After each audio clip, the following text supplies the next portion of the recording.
All right, boom, ordered. Just picked up the EOS R5. Let's talk about it.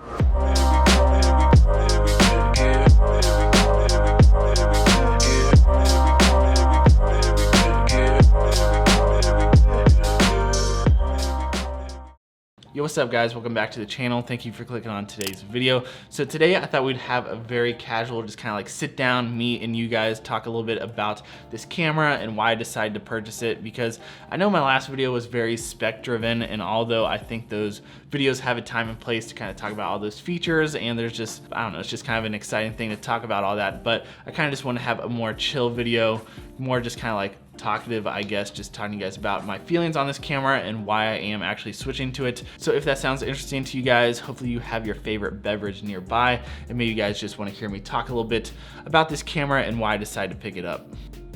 So yeah, I got my favorite beverage, favorite drink right here. So hopefully you guys aren't too sick of all this EOS R5 content out there right now. Obviously, everybody and their sister is talking about this camera, which I don't know really the last time anything's come out that's gotten this much talk about it.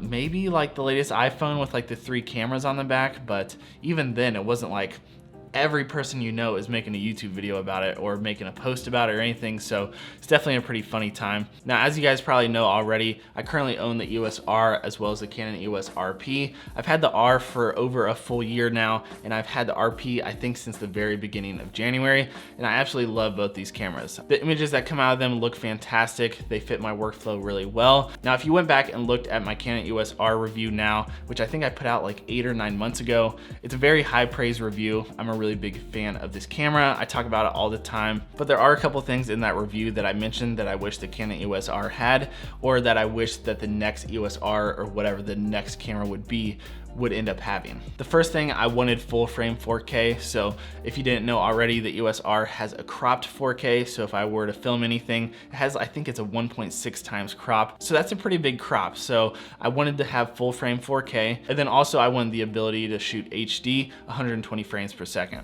Now, before you say, Johnny, the Canon EOS R6 has those specs, what are you thinking? Something that you may or may not know about my channel, I've mentioned it in a few videos, but unless you pay very close attention, I film every single one of my videos so far on my channel, at least, in 1080p. And then whenever it comes time to export it, I upscale it to 4K, I export it at 4K. You get a better bit rate for YouTube and all this other stuff. I think it just looks better quality than if I were to upload my video in 1080p. So that's kind of why I do that. But a goal for myself and for my channel that I hope to achieve before the end of 2020 is I want to move into a full 4K workflow. That kind of brings me to why I decided to go ahead and pre-order the Canon EOS R5. I'm planning on shooting everything in 4K, so all my talking head stuff's gonna be in 4K. I want my B-roll to be in 4K, and that includes the 120 frames per second. Now, I know the R6 is a fantastic camera and it's gonna shoot most everything 4K, but the 120 frames per second is still gonna be 1080p. And also now some more information's coming out about the codec, so it's only gonna be IPB, which is a lower codec than the All-I. I'm not gonna get like super technical in this video, but my plan of moving to an all 4K workflow, I want to be able to have the full frame 4K for my talking head stuff, my 24 frames per second stuff, to all of my 60 frames per second slow-mo, and then even if I do shoot some 120 frames per second slow motion, I want to be able to have that in full frame 4K. The 8K is cool. I'm sure I'll do like a video to test it out, but yeah, I'm more excited to have everything that I'm gonna be shooting in full frame 4K with good codecs, as well as good bit rates, and I'm just pretty excited to kind of have that full 4K workflow. So honestly, for that reason alone, I'm going for the EOS R5 over the R6. Also, another plus to the R5, because especially with my camera, I like to be able to just take one body with me, you know, whenever I start traveling again for work and things like that. If I go to New York for a weekend, or if I go to LA for a weekend, or Miami, I want to be able to just bring one body with me on my carry-on bag. So if I can have one camera that can do both video and all my photo needs just in one body, then I'm going to pick that up. So the fact that I'm gonna be able to shoot 4K, everything in one body, and then I'm also gonna have a camera that has a 45 megapixel sensor. So if I wanna do some product shots or something for another brand, or just honestly whatever I want, I know I'm safe just having that one single body. So that's kind of why I decided to go with the R5 over the R6. Now, I will say I do plan on at least renting the R6 at some point just to get my hands on it and kind of see it and hopefully maybe review it for you guys if you're interested in that. But you know, I did kind of set out these goals for myself and kind of figure out what I want to have in a camera.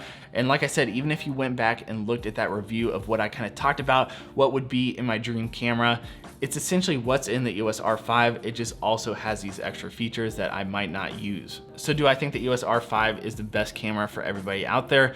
Absolutely not. I think the R6 is a better choice for quite a few people, but honestly, I think the EOS R and the EOS RP is still a better choice for a lot of people as well. It's all about figuring out what your goals are, what your workflow is, what you're kind of working towards. And then of course, there's all sorts of financial things and all that kind of stuff. You shouldn't buy a bunch of gear that you can't afford. So there's a lot of factors that go into it. And I feel like I don't even need to mention this, but I also do feel like I need to mention this because it needs to be said. Buying the latest and greatest camera is not going to make you the best photographer out there or the best videographer out there. Just like buying a $4,000 or $5,000 decked out gaming PC isn't gonna make you the best Call of Duty player out there in the world. But there's a time and place for everything. If you master the gear you already currently have and you start running into some limitations that's kind of holding you back from, or you get to a point where it financially makes sense for you to sell your old gear and upgrade to the new ones, and it's gonna help out your workflow, it's gonna help you achieve your goals, and it's gonna kind of break you through some of those limitations that your current gear is holding you back from, to me, it makes perfect sense.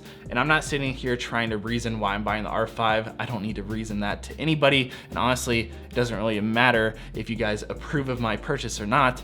I've talked about what I wanted to have in my dream camera over the past 9 months, and I'm in a spot where financially it makes sense for me, and for my goals, for my channel, for my personal work, it makes sense for me. So that's why I'm deciding to go for the R5. So I hope you guys kind of enjoyed listening to me kind of talk a little bit about why I decided to upgrade to the R5. And I hope this video made a little bit more sense than just me ranting about why I'm buying a new camera, but I kind of hope that this hits home that buying the newest thing is not going to make you the greatest at that. So focus on what your craft is, focus on what your passion is, your hobby, whatever it is. Master it as much as you can, and then figure out when it makes the most sense to kind of take your steps to the next level. Also, listen, if the EOS R5 has all these drawbacks and these temperature things end up having problems, I'm gonna sell it and buy the R6 or something else. It just is what it is. But guys, that's pretty much it for today's video. I just want to kind of hop on here and just, I don't know, share my thoughts because I'm really stoked on this camera. You know, it's a lot of things I've been talking about for a long time, wanting in a camera body, and I just can't wait for it to get here. So hopefully it ships soon. I feel like everything is getting back ordered and everything like that now because there's so much hype about it. But yeah, I'm pretty excited. So hopefully if you guys are watching this far into it, you're interested in seeing some more content about it in the future. And I know there's so many R5 videos out there right now, so I do appreciate if you guys stuck around to the end of this and kind of heard my thoughts on it as well. So don't let the gear get in the way of you creating. Go out there and create stuff. You can make awesome stuff with your phones, GoPros, everything like that.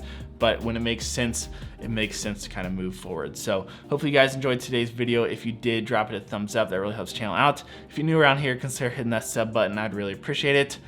No cool outro today. I'll see you guys in the next video. Peace.